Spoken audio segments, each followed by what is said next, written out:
Plans for a flood wall to protect downtown Nashville have dried up once again. The proposal floundered after city council members questioned the mayor's decision to keep water off Broadway, but not the rest of the city. News Channel 5's Chris Conti shows us why the proposal failed.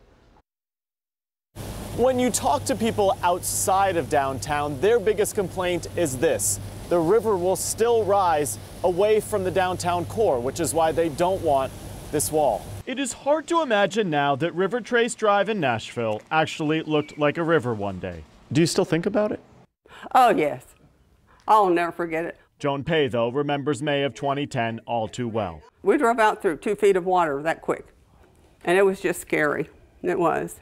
Joan and her husband spent $30,000 of their retirement to repair their home back then, so she can understand why the city would want to spend money to prevent another flood.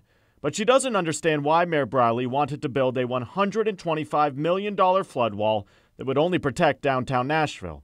Do you feel like you guys get forgotten about sometimes out here? Oh, definitely. No matter what, there would be people that would say, just as a matter of technology, the flood wall wouldn't work. City Council member Bob Mendez helped vote the plan down last night. The biggest drawback is that across the entire county, there just isn't enough buy-in to think that it's a good idea. His constituents have told him they can't comprehend the city spending millions on a downtown flood wall at a time when schools and first responders are underfunded. Is this purely a price thing? I think it is a price thing, but it's more than just the flood wall. I'm thinking it's going to make it worse for us. Joan Pay is just glad the plan has dried up. Chris Conti, News Channel 5.